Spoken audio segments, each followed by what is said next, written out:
बोलो सदगुरु भगवान की जय। बोलो आज के आनंद की जय।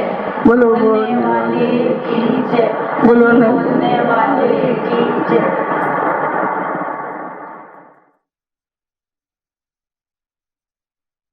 गुरु पूर्णिमा आ गई।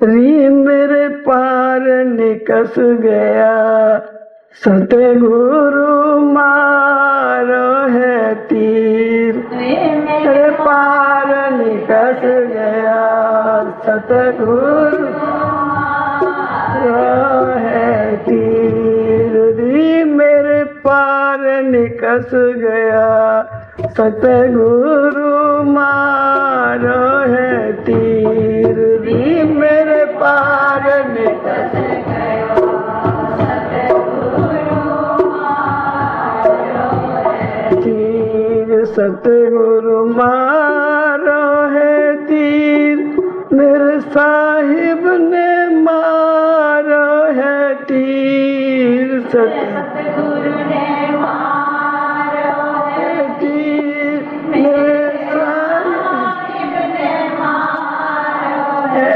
तीर। री मेरे पार निकस गया, सतगुरु मारो है तीर। री पार निकस गया, सतगुरु मारो है तीर। री मेरे पार निकस गया, सतगुरु मारो है तीर। मेरे पार निकस गया, सतगुरु मारो है तीर। लगी उचाटी मन मेरे में, लगी उचाटी मन मेरे में। व्याकुल भय है शरीर, व्याकुल भय है शरीर। री मेरे पार निकस गया, सतगुरु मारो है तीर। री मेरे पार निकस गया, सतगुरु मारो है तीर। इधर उधर मन चले नहीं री, इधर उधर मन चले नहीं। डाली है प्रेम जंजीर, डाली है प्रेम जंजीर। री मेरे पार निकस गया, सतगुरु मारो है तीर। री मेरे पार निकस गया, सतगुरु मारो है तीर। या जाने मेरा प्रीतम प्यारा, या जाने मेरा प्रीतम प्यारा। और न जाने है पीर, और न जाने है पीर। री मेरे पार निकस गया, सतगुरु मारो है तीर।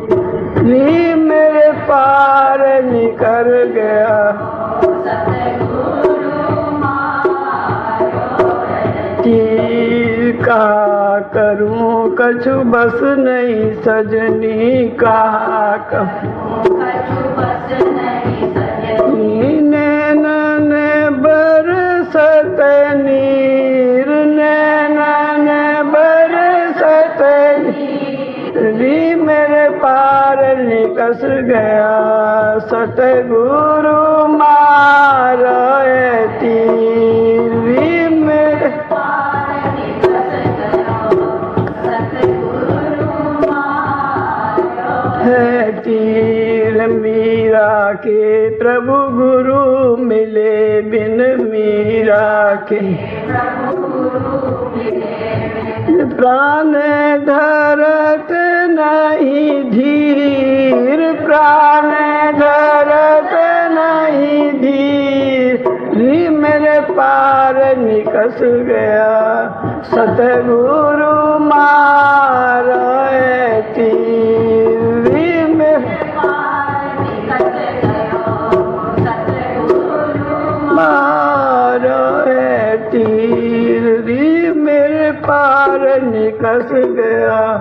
सतगुरु मारो तीर री मेरे पार निकस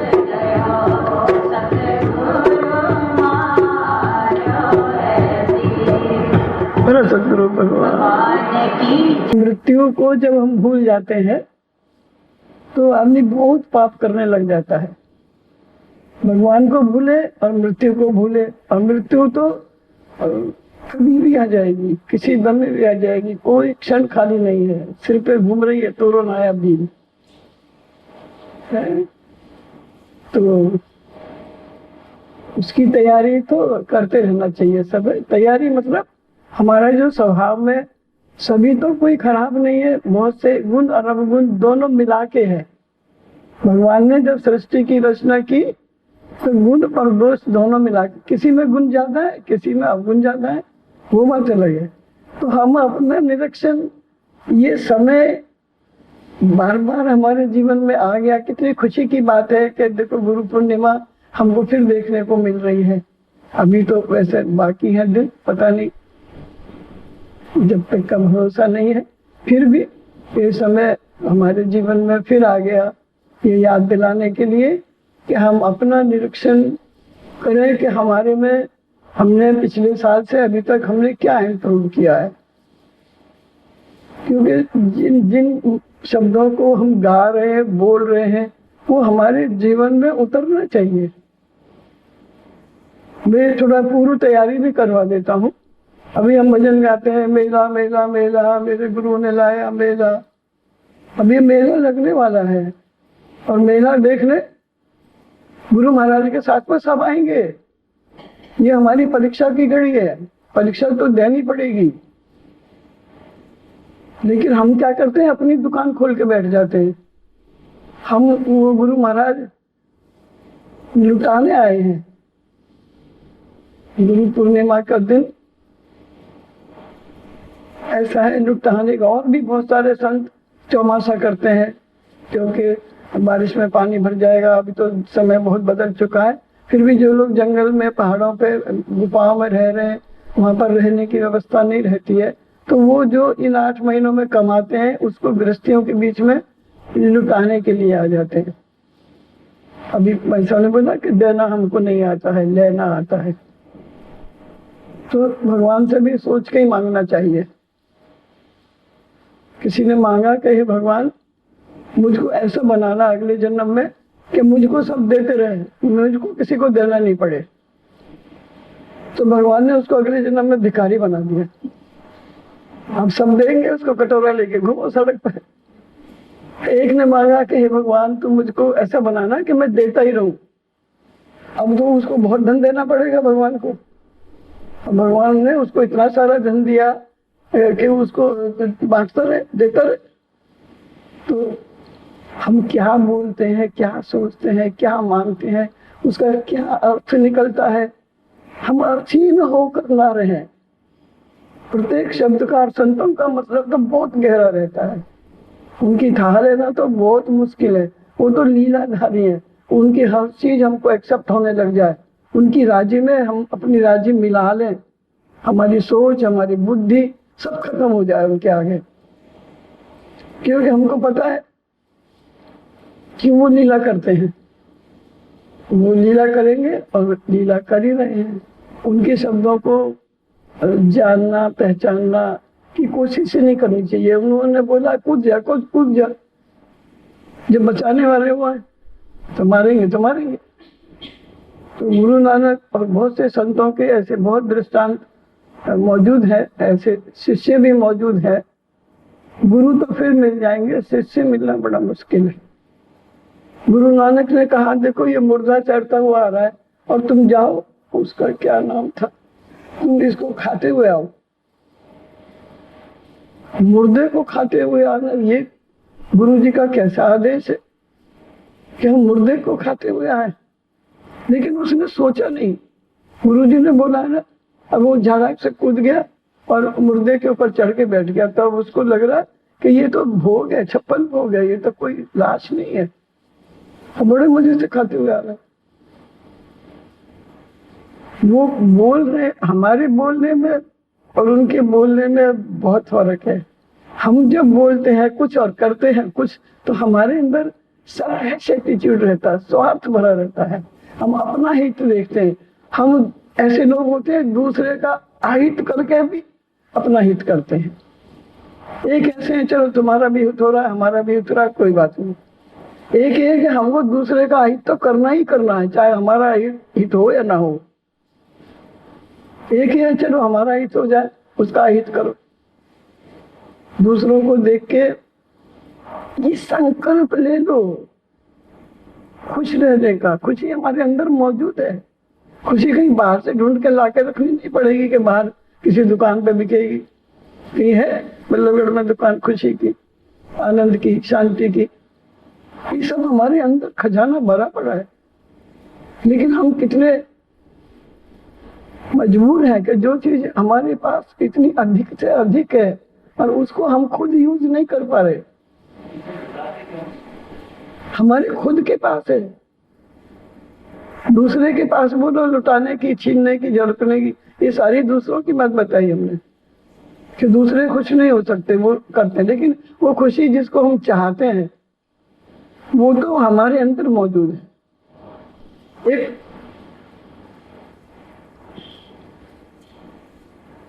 अर्जुन देव का एक शिष्य हुआ बाद में। पहले वो उसने किसी पीर को गुरु माना, किसी व्यक्ति ने किसी पीर को गुरु बना लिया। अब आजकल देखो ना, बहुत कुछ चलता है क्योंकि हमें उनसे बहुत कुछ चाहिए। भगवान को छोड़ के, हमको भगवान को छोड़ के उनसे सब चाहिए। तो धोखा कौन दे रहा है और कौन खा रहा है? बंदे बंदे को छुड़ाए तो कैसे छूटे? छूटे कौन उपाय?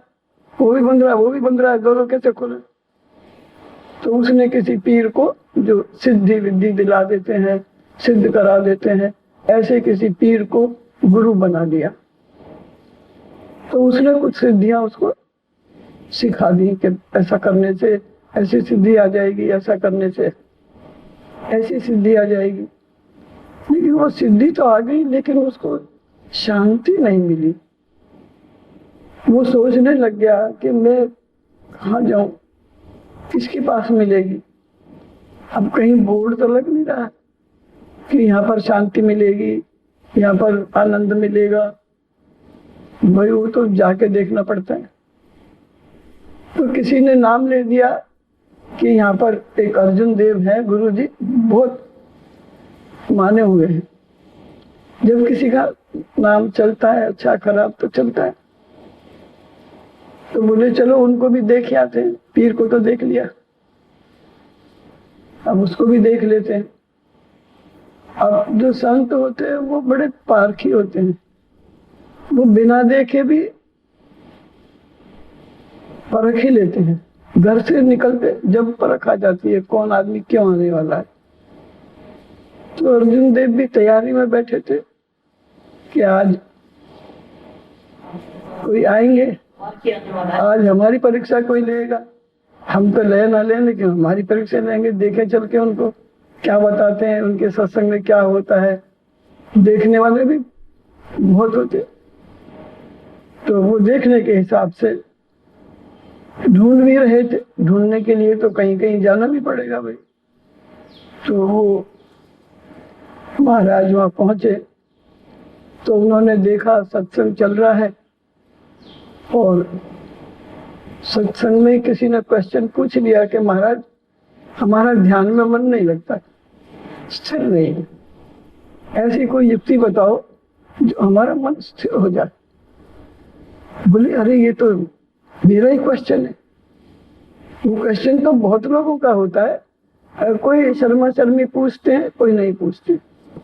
उत्तर तो सबको मिल जाता है क्योंकि क्वेश्चन तो वही रहता है और उत्तर देने वाला दे ही रहा होता है। तो अब किसी ने ऐसा क्वेश्चन पूछ दिया तो वो कहने ये प्रश्न तो मेरा भी है, मेरा भी मन स्थिर नहीं है।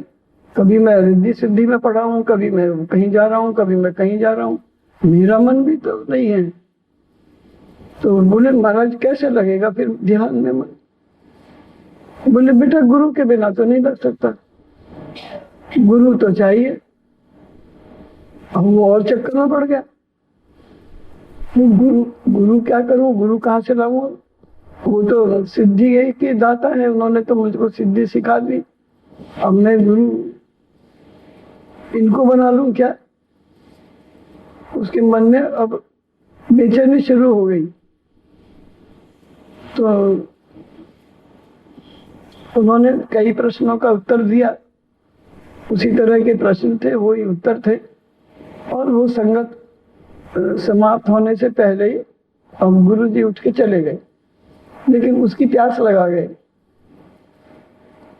उसको बेचैनी शुरू हो गई कि मैं अब इनसे कैसे बात करूं, अकेले में बात करूं, इनको गुरु बनाने के लिए पूछूं, अब इनसे कैसे इनके मैं नजदीक आऊं, कैसे इनके संपर्क में आऊं। अब ये तो चले गए, अब मेरा मिलना कब होएगा, कैसे होएगा, वो उनके बेचैनी लग रही।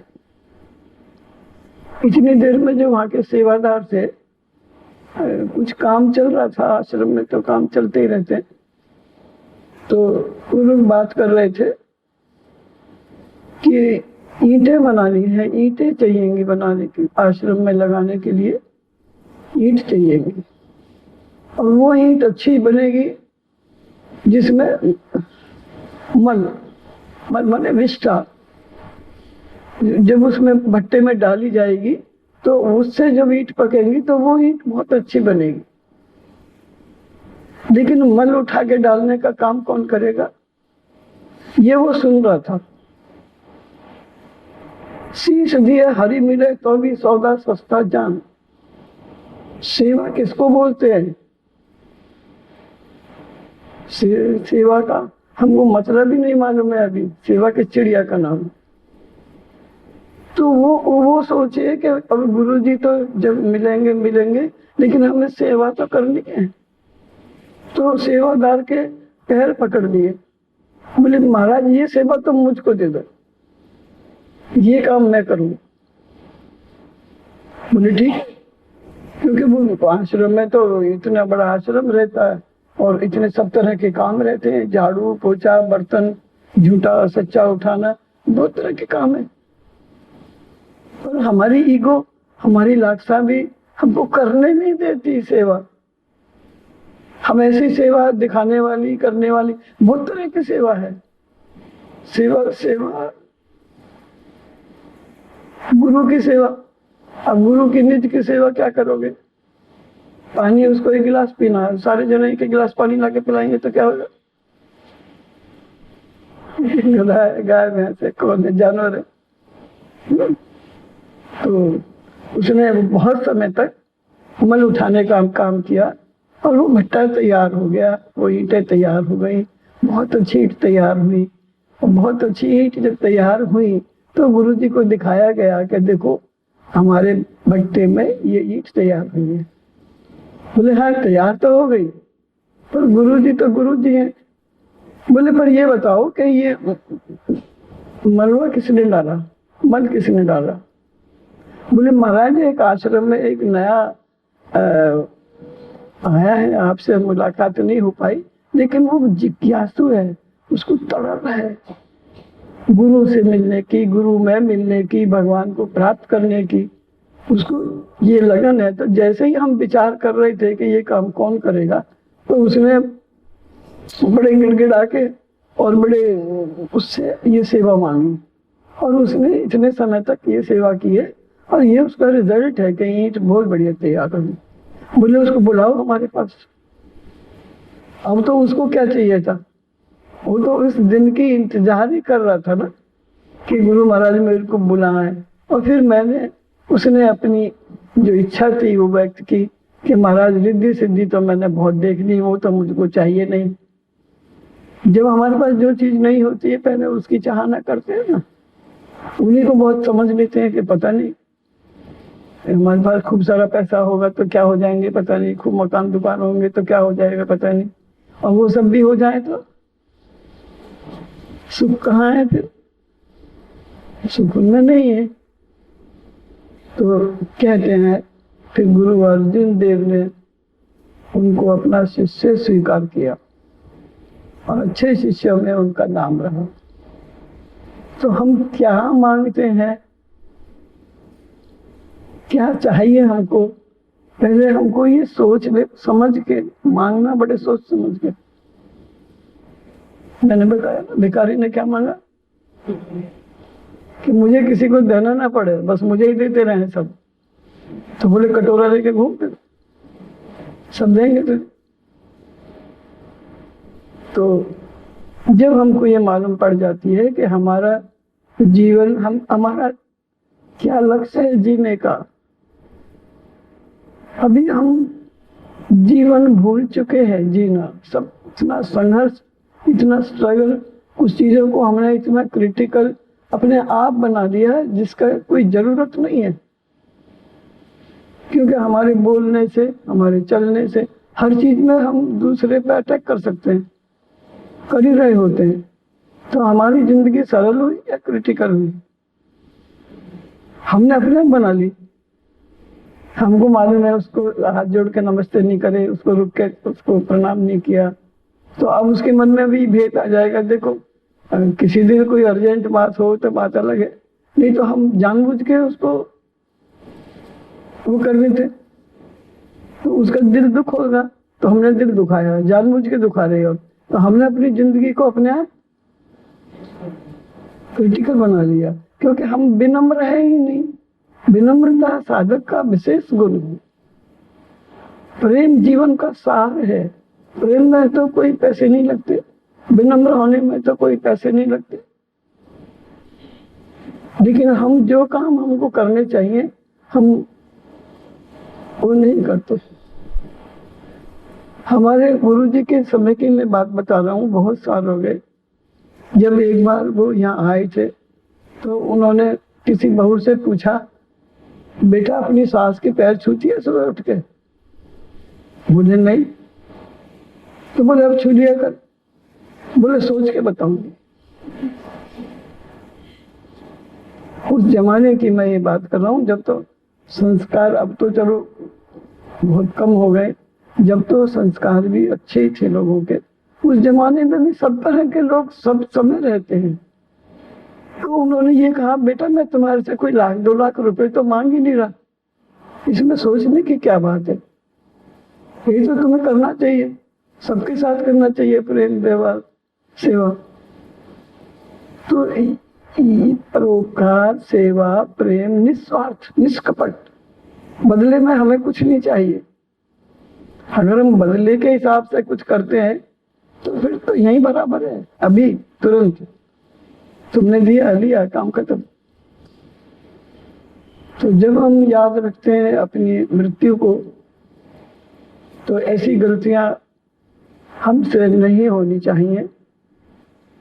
और जब हमारे जीवन का लक्ष्य हमारे सामने रहेगा, रोज देखो, रोज सोचो हमारे जीवन का क्या लक्ष्य है। सुबह उठ के, बीच में, रात को सोते वक्त अपना लक्ष्य को अपने सामने रखो। इस संसार में क्यों आए? किसी से लड़ाई लड़ने, युद्ध स्थल है ये नहीं ना। 4 दिन के बाद हमको मरना है, जिंदगी 2 दिन की है।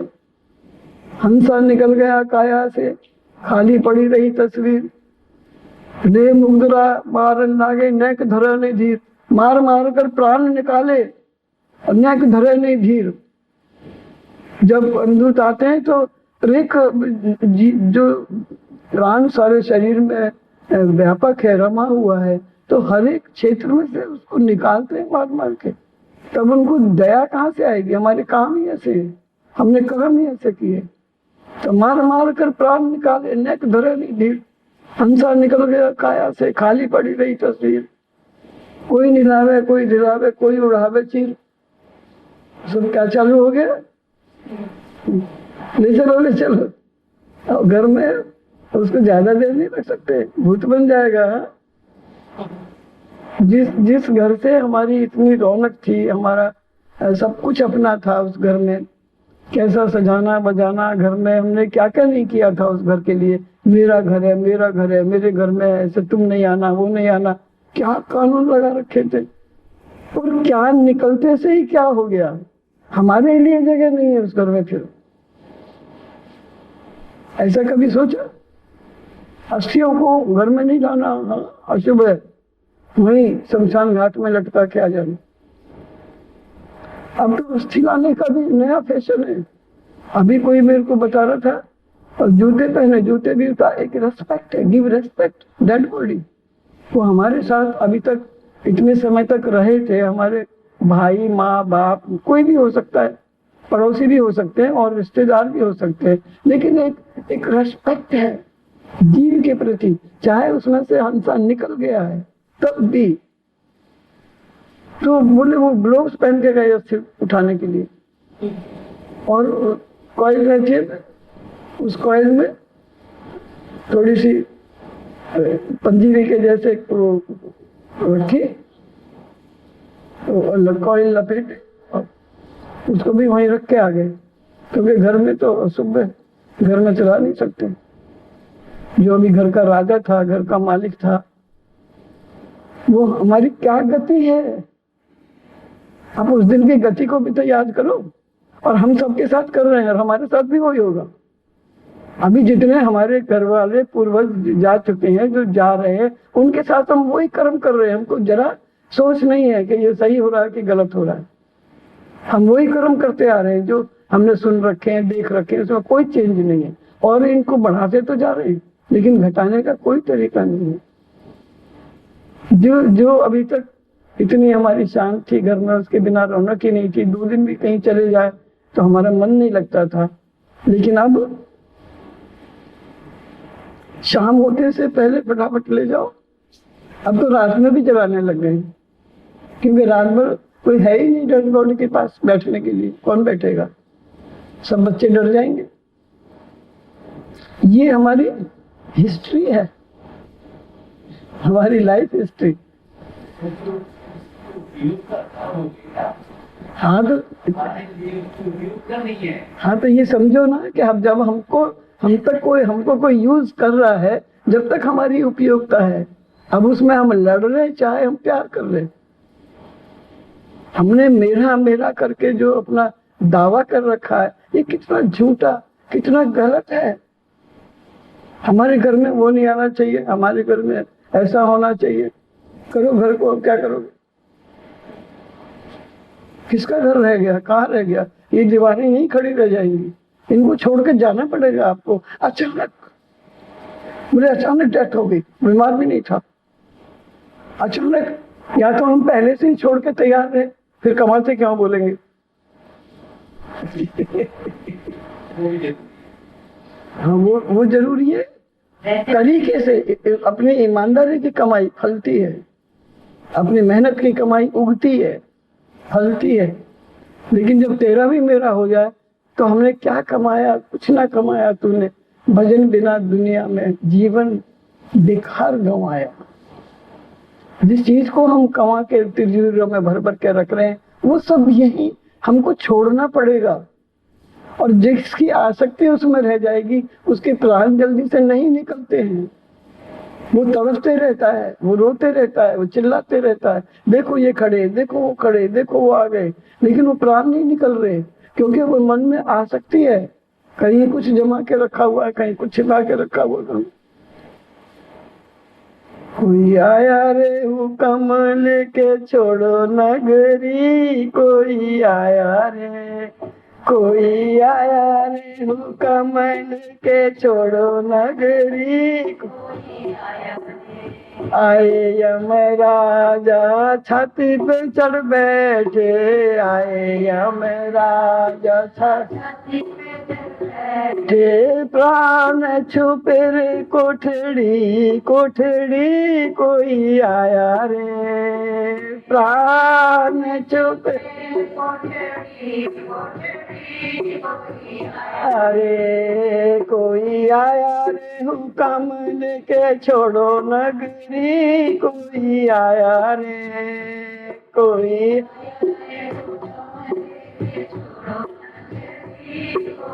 आया रे। मैं जानी थी माया संग चलेगी, मैं जानी माया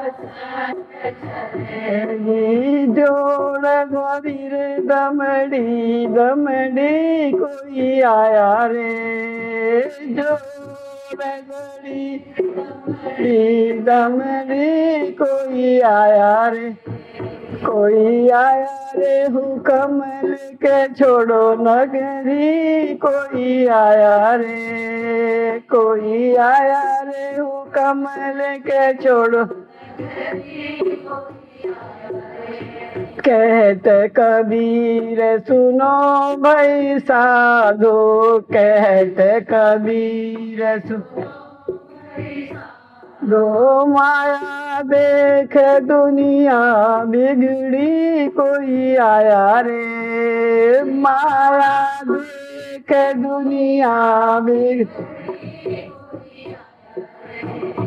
कोई आया रे हुक्म लेके छोड़ो नगरी कोई आया रे कोई आया रे हुक्म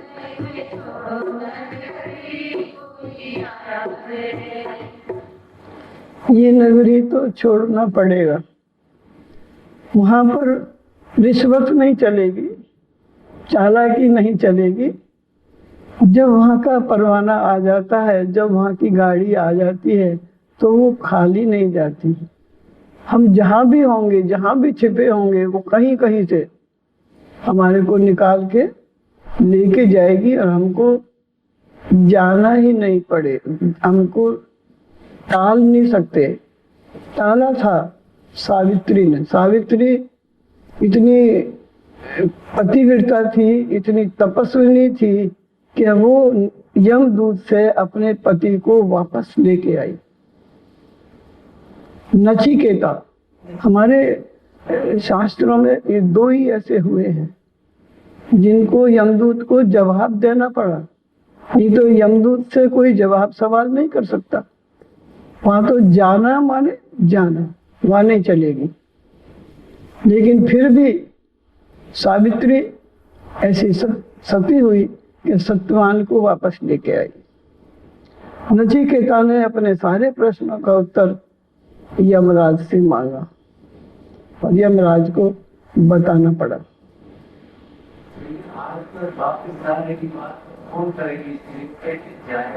हाँ, बाट ही देख रहे। हाँ बिल्कुल, हाँ बाट देखते।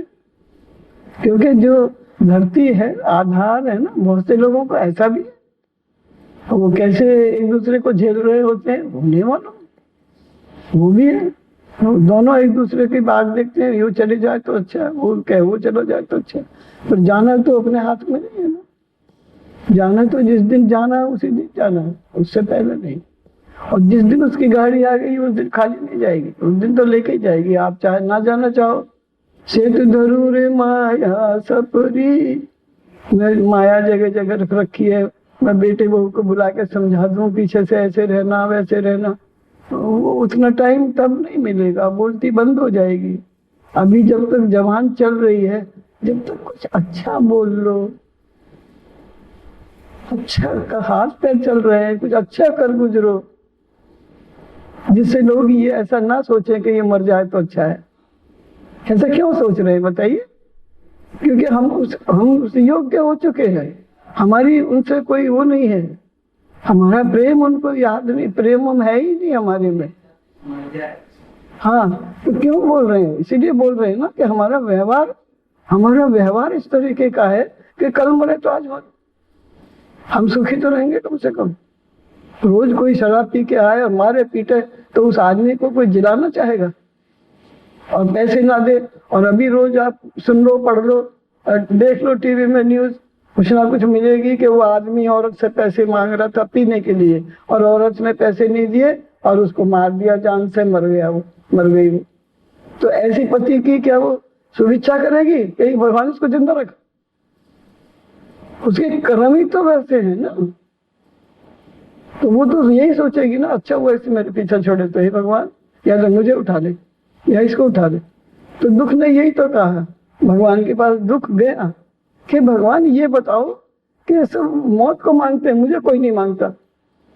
वो उतनी दुखी, उतनी परेशान है अपने आदमी से, और वो कह रही है मौत दे दो मेरे को, या इसको दे दो, या मुझको दे दो, क्योंकि वो दुखी है। दुख ने पूछा भगवान से कि मुझे जगह बताओ, मैं कहाँ जाऊं। तो बोली तो एक जगह मत रहे, रमते राम, कभी किसी के घर, कभी किसी के घर। और ऐसी पत्नी हो या ऐसा पति हो, चाहे बाप हो, कोई भी रिश्ता क्यों ना हो, उसको जिंदा रहने की कौन प्रार्थना करेगा? आपका जवाब आपके ही पास है ना। हाँ ले जाओ, जल्दी ले जाओ। हम तो इसकी सूरत भी देखना नहीं चाहते, पर ऐसा काम उसने क्यों किया? भले आदमी से, भली औरत से ये पूछो कि तुमने इतना बखेड़ा जिंदगी में क्यों किया, जो तुम्हारे जाने की बात देख रहे हैं। ये शास्त्रों का नियम है। मरने के बाद में जब अर्थी जा रही होती है, या मुसलमानों में उसको कब्र में गढ़ा रहे होते हैं, तो उसके पीछे के लोग क्या बोल रहे होते हैं, ये डिपेंड करता है आगे की लाइफ के लिए, कि अब इसको आगे स्वर्ग मिलेगा, नरक मिलेगा, क्या मिलेगा, कहाँ जाएगा ये। तो उसके पीछे ही बोल रहे होते हैं, अच्छा हुआ ये आदमी मर गया, हमारे ऐसे तो तंग किया था, हमको ऐसे तंग करता था, ऐसे झूठ बोलता था, तो इतने पीछे मिल गए ना, तो सोच लो ये नरक जाएगा। जब ये फैसला है तुरंत। और कुछ लोग बोल रहे हैं अरे बड़े भला आदमी था, हमारी मौके पे उसने ऐसी सेवा करी, हम भूल नहीं सकते। घर वाले भी नहीं करते इतना जितना उसने हमारी मदद करी। उसकी मौत कौन चाहेगा बताइए? पर मर गया, हमको तो उसकी जगह हमको उठा लेता भगवान, पर उसकी जिंदगी तो बढ़ा देता। वो तो बहुत परोपकार करता था, सब रोज भंडारे करता था, रोज ऐसे पैसा लुटाता था कि पूछो मत, सबके दुख दर्द में काम आता था, सबसे पहले हाजिर रहता था। ऐसे आदमी को कोई ये कहेगा कि मर जाए तो अच्छा है? बोलो, कोई आदमी औरत कोई भी क्यों ना हो, ऐसे जब हम दूसरों के काम आ रहे होते हैं, घर में हम भाग भाग के एक दूसरे की हेल्प करने को तैयार है, उतना मीठा शब्द बोल रहे हैं, हम बार बार प्यार से बोल रहे हैं, प्यार से हमारा जीवन भरा पूरा है, तो कौन चाहेगा कि ये मर जाए? बेशक हम कुछ काम ना करें, काम के भी ना रहें, हमारा शरीर इतना वृद्ध हो जाए और हमारे हाथ पैर से काम ना हो, लेकिन हमारी वाणी में इतना तप है, वाणी में इतना रस है, वाणी में इतना मिठास होना चाहिए कि लोग हमको थोड़ी सी देर भी ना देखें तो बेचैन हो जाए कि हम कैसे मिले उनसे, कैसे देखें उनको। ऐसा हमारा जब जीवन होगा तो बताइए कौन ऐसी प्रार्थना करेगा कि ये मर जाए तो अच्छा? बोलिए, नहीं करे। तो हमारा जीवन कैसा होना चाहिए? प्रेम से ओतप्रोत। हमारी वाणी में इतना रस होना चाहिए, इतना मिठास होना चाहिए। कोयल कौए में देखो ना क्या फर्क है, वो भी काला, वो भी काला। वो किसी का धन थोड़ी हटता है कौआ। कोयल बोली अपनी से सब जग अपना कर ले, सब उसको, अब उसकी वाणी को सुनने के लिए तत्पर रहते हैं, तैयार रहते हैं, कब बोलेगी, मैं सुने कब बोलेगी। तो ये तो हमारा जीवन हमारे हाथ में है। हमको बहुत सारी चीजें हम चाहे तो कर सकते हैं, लेकिन हम सुनते हैं और करते नहीं हैं। एक शिष्य गुरु के पास गया और उसने गुरु को अपने मन से वर्ण भी कर लिया कि ये मेरे गुरु जी हैं, अब थोड़े दिन इनके पास रह के देखता हूँ कैसे हैं। बात देखने की आती है। तो गुरु जी सत्संग करते, बहुत ज्यादा बोलते नहीं और देखते रहते। ऐसे बहुत दिनों से सत्संग चल रहा था। एक और ज्ञानी विज्ञानी सत्संग में तो फिर आते ही रहते हैं, आश्रमों में भी भीड़ लगी रहती है। तो एक ऐसे ही महापुरुष आए जिनको मौखिक ज्ञान बहुत था और वो गुरु ब्रह्मनिष्ठ थे, ब्रह्म ज्ञानी भी थे। वो बोलते कम थे, कह दिखाऊं कि कर दिखाऊं, कर दिखाने में उनका विश्वास था। लेकिन अभी शिष्य थोड़े दिन हुए, आते से ही वो समझे कि मेरे को पता नहीं क्या कर देंगे, क्या आशा लेके आया नहीं मालूम। तो वो जो महापुरुष आया उसने वेदांत के और गीता भागवत वो बहुत सारा ज्ञान छांटा। और पूरा ज्ञान छांटने के बाद में वो गुरुजी के पास गया और गुरुजी से बोला, महाराज मैंने बहुत अच्छा बोला ना, मैंने कितना अच्छा बोला, आप बताओ आपको अच्छा लगा? और वो महाराज जी चुप। अब वो शिष्य सुन रहा था, वो शिष्य भी सोच रहा था कि ये जो गुरुजी को मैं देख रहा हूँ इनको तो कुछ नहीं आता है, ये तो कम बोलते हैं, बोलते भी नहीं है, और ये तो इतना ज्ञानी है, मैं तो इसी को गुरु बना लूंगा। अब मेरी बात समझने की कोशिश करना, मैं तो अभी इसी को ही गुरु बना लूंगा, क्योंकि इसको तो कंठस्थ है गीता भागवत योग वशिष्ठ बने क्या क्या आता है। हमारे गुरु जी तो चुप बैठे रहते हैं और देखते रहते हैं, किसी को कुछ बोलते भी नहीं। तो गुरु जी ने धीरे से एक बात कही, बेटा तुमने उधारा ज्ञान बोला, तुम्हारा क्या है इसमें? जो तुमने बोला उधारा है, तुमने लिखा है, तुमने अनुभव किया है, नहीं बोले तो तुम्हारा कहां से हो गया? फिर हम अपनी अनुभव की कुछ बात बोले, हम अपनी कुछ हमने रिसर्च करी हो, कुछ हमने पाया हो, कुछ हमने प्राप्त किया हो, वो तुम बोलो ना। ये तो तुम उधारा ज्ञान बोल रहे हो, इसको क्या है? वो शिष्य भी सुन रहा था, बोले अरे ये तो मैं तो अभी भटकना शुरू कर देता, कभी पहले उसको बना के आया, अब इनको बनाया, अब इसको बनाता, तो मैं कितने बनाऊंगा आखिर? मैं तो पहचानने का ही मेरे को तो वो नहीं है। ये गुरुजी तो ठीक कह रहे, वो तो उधारा ज्ञान है, सही का थोड़ी है, जीवन में थोड़ी उतार रखा उन्होंने। थोड़े से उसने वो उसी दिन आश्रम छोड़ के जाने वाला था कि आज तो बहुत हो गई, मैं इतने दिन रह लिया इनके साथ, आज तो मैं आश्रम छोड़ के चले जाऊंगा दूसरे गुरु की खोज में। और ये दूसरे गुरु जी तो घर बैठे मिल गए यहीं, अब इनकी शरण में चले जाता हूँ।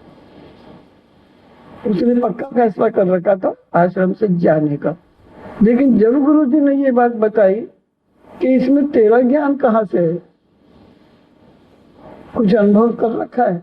बोले नहीं महाराज, तो ये तो उधारा है, उधारी वस्तु पे क्या नाज करना, क्या नखरे बताना कि ये मेरा है। तो उनके पैर पकड़ लिए गुरु महाराज के, बोले गुरु महाराज मैं जो आपने बचा लिया है, मैं तो आज ही आश्रम छोड़ के जाने वाला था। तो गुरु महिमा अखट है, मुंह पे कही न जाए। गुरु महिमा फिर भी इनके गुण गाए बिना हम लोग रह नहीं सकते। जिसने भी पाया है ये अध्यात्म का ज्ञान अपने गुरु से पाया है। अब किसको कितना समय लगेगा ये तो समय की बात है। ये तो कैसे कैसे संत हुए इन्होंने, हमारी तो कुछ परीक्षा ही नहीं है। सुखदेव जी को देखो, दीक्षा लेने के लिए उनकी कितनी परीक्षा ली गई है। राजा जनक के पास गए तो महीने भर तक तो उनको घुड़शाला में खड़े रखा जहाँ घोड़े बनते हैं। एक महीने तक तो वहां खड़े रहे, ना खाने का पता, ना पीने का पता, ना नहाने का पता। बोले वो खड़े हैं, बोले खड़े रहने दो, खड़े रहने दो, अभी तो हमको हाजिरी में मिलने चाहिए। ये गुरु महिमा है। गुरु महिमा समझना उनकी लीला को उतना आसान भी नहीं है, इसलिए अपनी बुद्धि छोड़ देनी चाहिए, उनकी राजी में अपनी राजी मिला लेनी चाहिए।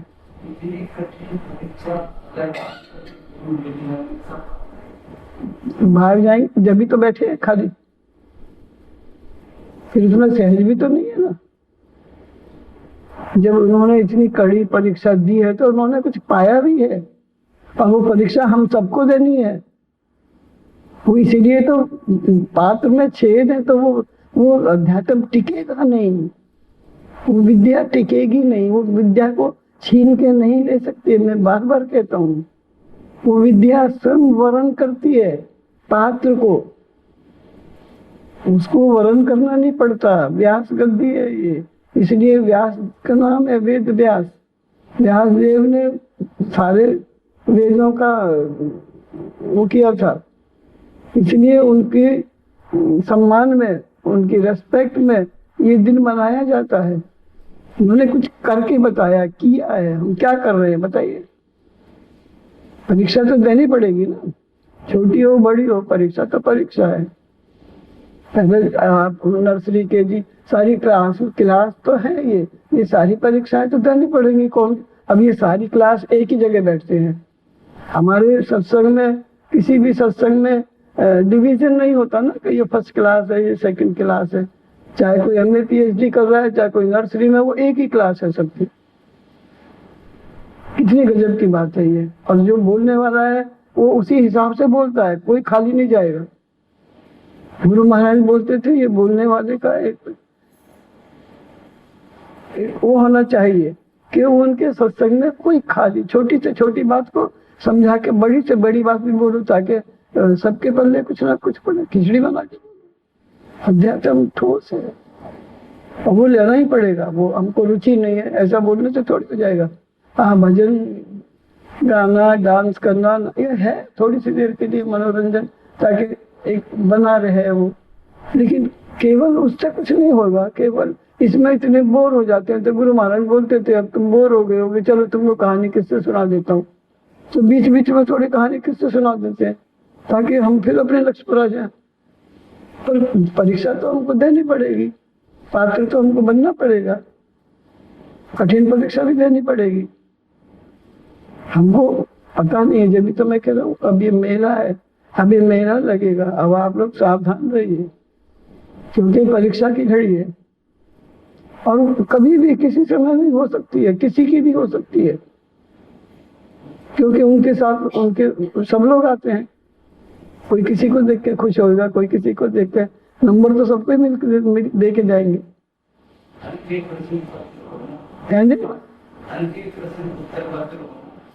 कैसे?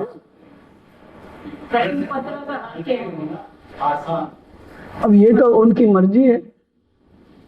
तब इसलिए भी अभी मैं बोल रहा था कि लोगों को ये एक शिकायत भी है मेरे से कि मैं दूसरे लोगों को बोलने का समय नहीं देता। मैं बहुत कोशिश करता हूँ कि मैं समय दूं, अब कोई नहीं बोले तो मेरा ही नंबर आता है, मैं क्या करूं। तो प्रश्न पत्र तो सब तरह के लोगों के लिए रहेंगे ना। कोई नर्सरी में बैठा है तो उसके हिसाब से होंगे, अब कोई पीएचडी कर रहा है तो उसके हिसाब से होंगे। अब ये नचिकेता और सावित्री ये सब कहाँ चले जाएंगे फिर? विश्वामित्र, वशिष्ठ जी, ये सब इनके क्वेश्चन कहाँ जाएंगे?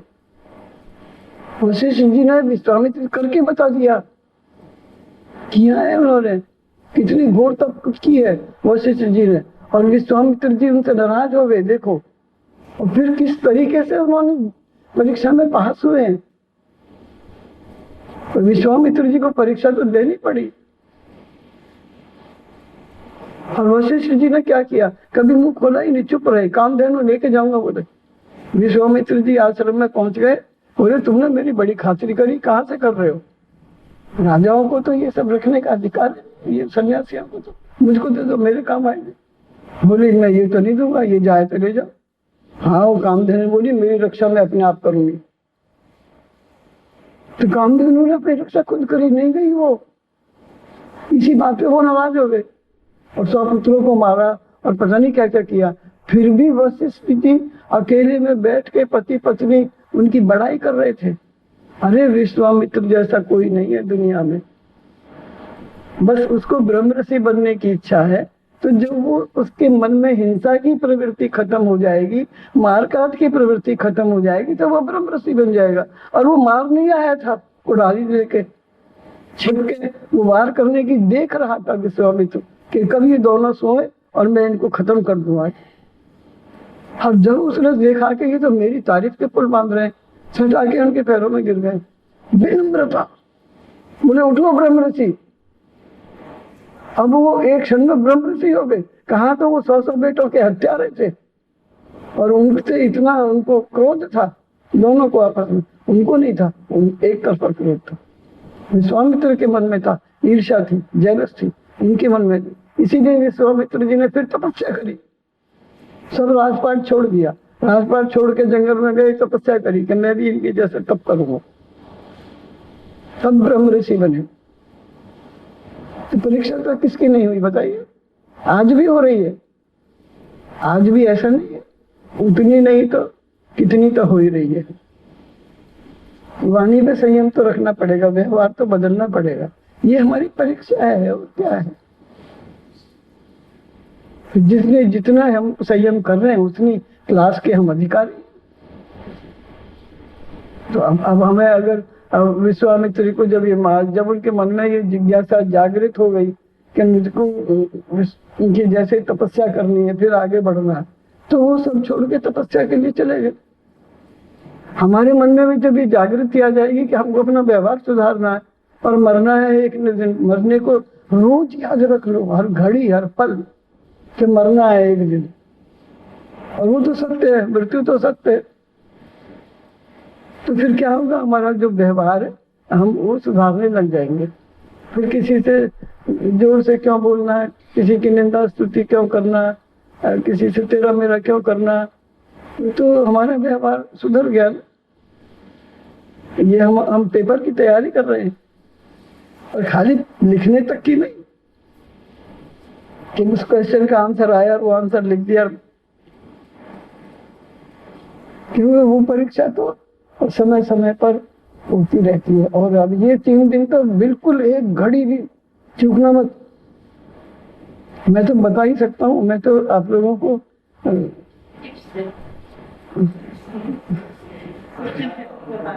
करना तो आपको ही पड़ेगा, क्योंकि वो गुरु महाराज तो मेला है, वो तो बहुत जनों को लेके आएंगे अपने साथ में। बहुत सूक्ष्म में जो है वो गुरु हमेशा हमारे साथ रहता है, गुरु व्यापक है।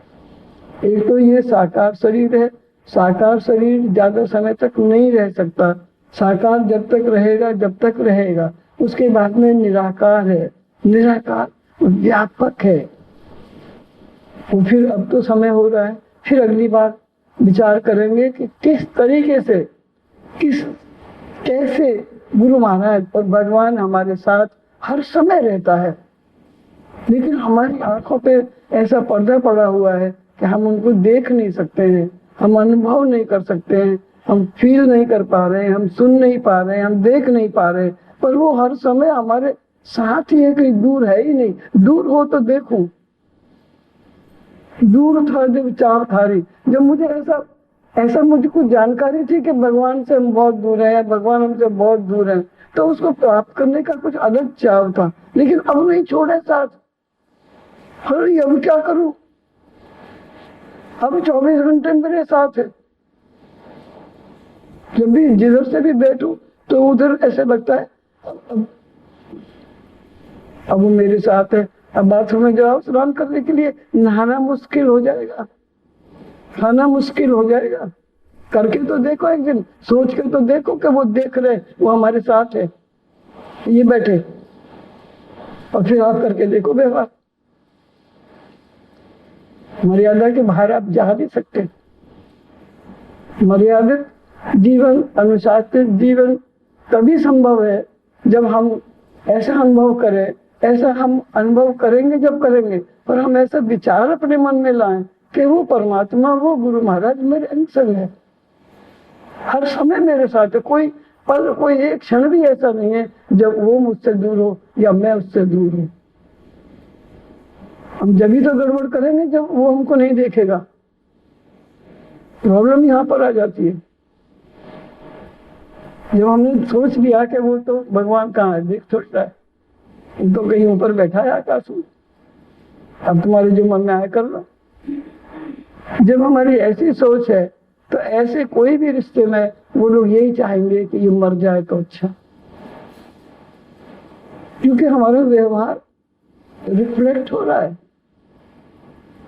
और हमको व्यवहार ही सुधारना है। जब और व्यवहार जब सुधरेगा जब हम ये सोचने लग जाएंगे कि भगवान मेरे, कहाँ ढूंढ रहे हो उसको, वो कहाँ ढूंढ रहे बंदे में, तो तेरे पास में मैं तो तेरे पास में हूँ, तेरे अंदर में हूँ। बाहर क्यों भटक रहे हो, बाहर क्यों ढूंढ रहे हो, जब मैं तेरे पास हूँ। तो वही ढूंढो जहां मैं बैठा हूँ। और जब हम ऐसा सोचने लग जाएंगे कि वो मेरे पास ही है, फिर आप कम से कम कुछ घंटे, एक दिन तो बड़ा मुश्किल है, आप कुछ घंटे में सब व्यवहार करके देखो कि वो मेरे साथ है। थोड़ा सा अलग भी करके देखो, थोड़े अंदर भी रख के देखो, दोनों तरफ से रह के देखो। क्योंकि जब तक ये अनुभव नहीं हो जाता, जब तक आरोप करो,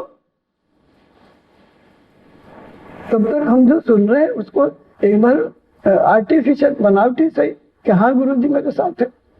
क्योंकि साथ तो हमको दिख नहीं रहे, पर हमको नहीं दिख रहे इसका मतलब वो नहीं है, ऐसा थोड़ी है। वो तो है हमारे साथ, हमारे अंदर भी है, इससे पास कोई और है ही नहीं।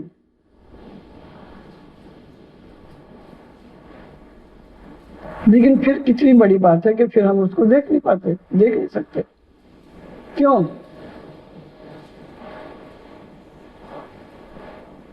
क्योंकि हम अपने दिनचर्या में, अपने काम धाम में, अपने इतने उलझ गए हैं कि हमको याद ही नहीं आती।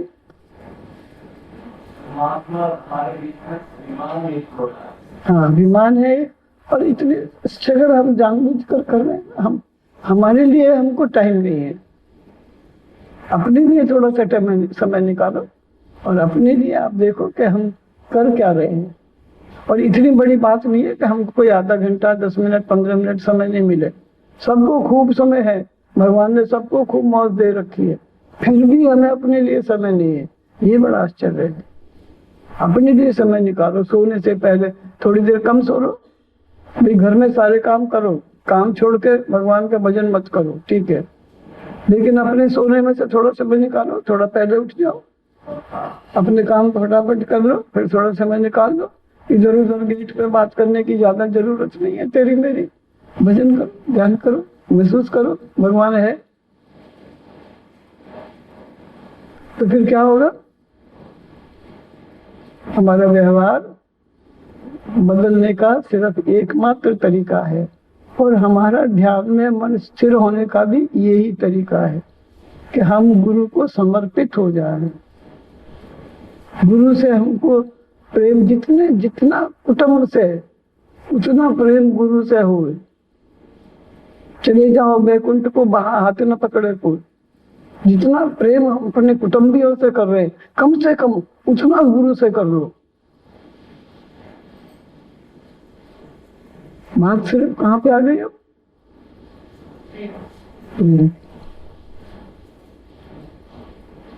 और सारी बात खरी खरी, गुरुजी भी खरी खरी बोलते हैं, प्यार कैसे करें?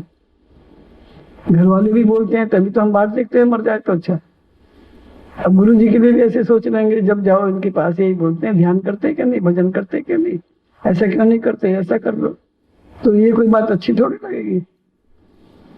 पर कड़वी दवाई पीने से बीमारी दूर होती है। नीम खाओ, नीम के पत्ते खाओ, अब इस मौसम में साल भर बीमार नहीं होगे। नीम कड़वा जरूर है, पर सारी बीमारियों को दूर कर देता है।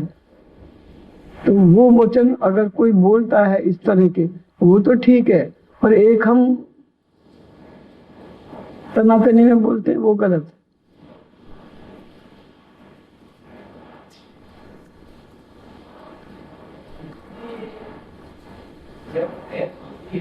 जी हाँ जी, अब वो तो मर के देखना पड़ेगा।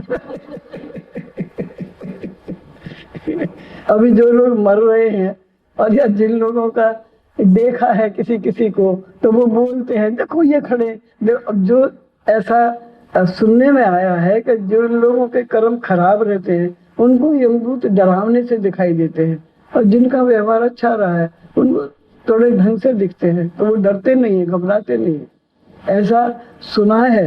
अब ये तो हमको पता नहीं कि वो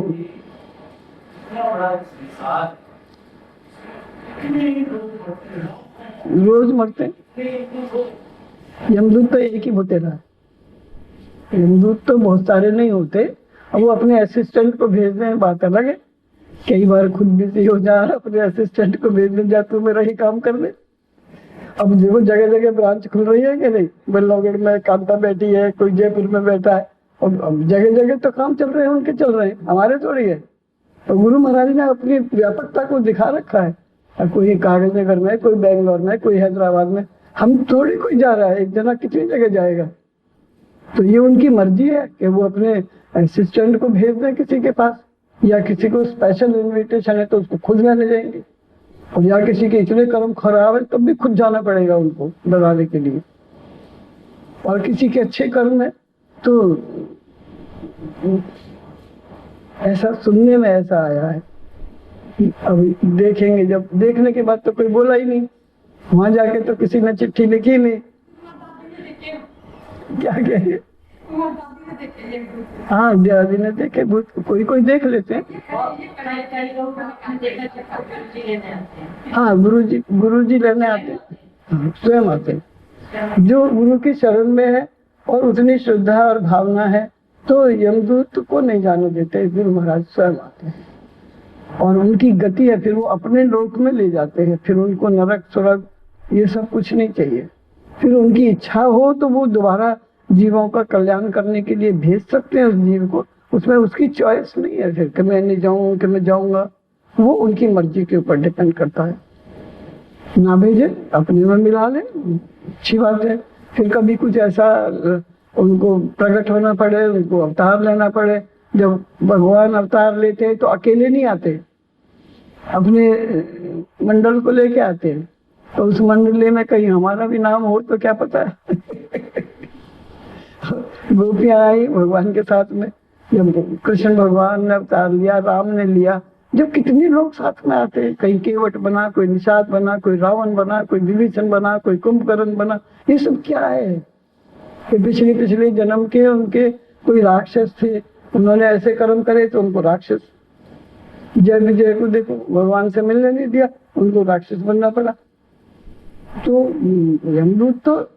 यमदूत है, अब उनकी मर्जी है, वो स्वयं आए या किसी को भेज दें, वो अलग बात है। पर समय खाली नहीं जाएगा, जो समय निश्चित है उससे एक सेकंड इधर से उधर नहीं हो सकता। हम कहीं छिप जाए, चाहे ताई तहाँ ले जाए, वो जगह हमको वहीं बुला देगी। उस जीव को उस जगह पर जाना पड़ता है, जीव की नहीं चलेगी, वो यमदूत की चलेगी। और वो उनको कैसे दिखाई देता है, भयानक रूप में दिखाई देते हैं या सौम्य रूप में दिखाई देते हैं, ये उनके कर्मों की गति है, हमारे ही कर्म है। इसलिए गुरु महाराज मरने से पहले चेतावनी दे रहे होते हैं कि कर्मों को सुधार लो, तो मरते समय मरने का डर दिल से निकल जाएगा। क्योंकि हम सब कुछ छोड़ के जाने को तैयार बैठे हैं, छूटेगा तो छूटेगा, हमको पता है कि ये सब हमको छोड़ के जाना है, संग नहीं जाएगा हमारे, तो अब इससे क्या करना है, जब तक रह रहे हैं रहना है। जो आदमी छोड़ रहे को सब चीज, रिश्तेदार है सब छूटेंगे, उसको ऐसे ऐसे कर करो, क्या करोगे, वो तो जिस दिन जाना है उस दिन जाना पड़ेगा। और जो ज्यादा आसक्ति वाले लोग हैं उनका प्राण जल्दी से नहीं निकलता, उनको प्राण छोड़ते समय छोड़ना तो पड़ेगा, लेकिन कष्टकारी होता है, और फिर अगला जन्म भी सही नहीं होता है, क्योंकि आसक्ति है। इसलिए आसक्ति को त्यागो, घर को छोड़ के जंगल में जाने की जरूरत नहीं है।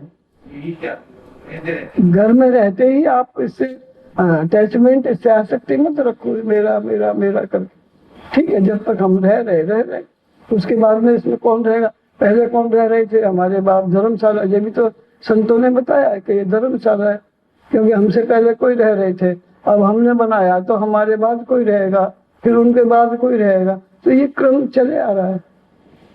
इसको तो जोड़ के तो किसी को भी इसमें कोई उम्र का तकाजा नहीं है कि बुढ़े हो जाएंगे जब भी मरेंगे। अब कोई उम्र का नहीं है, कोई कभी भी चले जाएगा। माँ बाप बैठे रहते, दादा दादी बैठे रहते, बच्चे पहले चले जाते, क्या ठिकाना है। मरना तो एक दिन पड़ेगा, उसमें हम अपना प्लानिंग, जैसे दुनिया भर की प्लानिंग करते हो ना, ये घर बनाना है, ये बिजनेस करना है, ये प्लानिंग करते हैं ना, प्लान से चलना भी चाहिए। और रिटर्न फाइल करनी है, नहीं तो रेट बढ़ जाएगी, ऐसे ही अपने ये भी प्लान करो कि हमको सत्संग से जैसा 10 साल से 5 साल से सत्संग आ रहे हैं, हाँ उससे पहले नुकसान हुए, गलत काम भी की, सब कुछ की, लेकिन आप समझ के अच्छे करने लगे। हाँ, और उनका क्या? तो अच्छे भी है खराब भी है, दोनों फल भोगने पड़ेंगे, खराब का खराब, अच्छे का अच्छे।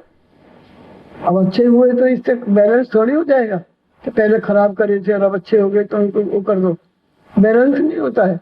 अच्छे का अच्छा भोगना पड़ेगा, खराब का खराब भोगना पड़ेगा। हाँ, अब जब सावधान हो जाओ, जब समझ में आ जाए, जब ठीक है। क्योंकि बार बार हम व्यवहार के ऊपर ही बात कर रहे होते हैं ना कि हमारा व्यवहार सुधार लो, बार बार यही बात हमारी गाड़ी रुक जाती है कि व्यवहार सुधार लो, और व्यवहार सुधारना पड़ेगा। और अब हमको जब होश नहीं थी तो नहीं, जब हमारे ख्याल नहीं था तो हमने खूब झगड़ा किया, खूब गाली गलौज करी, खूब सताया दूसरों को, जो भी कर सकते थे वो किया हमने अज्ञानवश।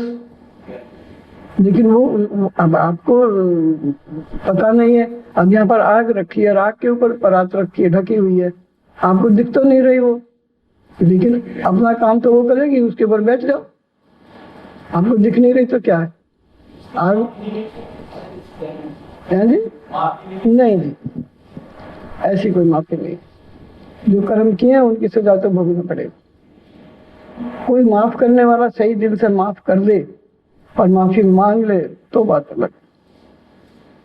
कोई ऐसे नहीं तो जिसके साथ में समझ लो किसी महापुरुष को तंग किया आपने, अच्छा कोई सिद्ध महापुरुष है, हमको नहीं मालूम, हम माथे में बोर्ड थोड़ी लग रहा है और हमने परेशान किया, हमने सताया अनेक तरीके, सताते ही हैं लोग, किसको छोड़ा है बताइए? ईसा मसीह हुए ना, इतने इतने द्रौपदी, इतने संत हुए, किसी को छोड़ा है? तो क्या वो तो फिर माफ कर रहे हैं, इसीलिए वो संत है। एक संत की बिच्छू पर 100 मार गया, वो बोलता है इनका तो काटने का स्वभाव है, ये समाज तो ऐसा ही रहेगा, मेरा माफ करने का स्वभाव है, क्योंकि मैं जो हूँ मैं वही तो काम करूंगा। लेकिन सब तो माफ नहीं करेंगे, आपको सबकी सजा क्यों भुगतनी पड़ेगी कि सब तो आप ऐसे संतों से मिले नहीं, आप या मिल भी गए तो कोई एक आदमी मिला होगा, तो वो 2-4 गलती जो आपने उनके साथ करी होंगी माफ कर देगा, बाकी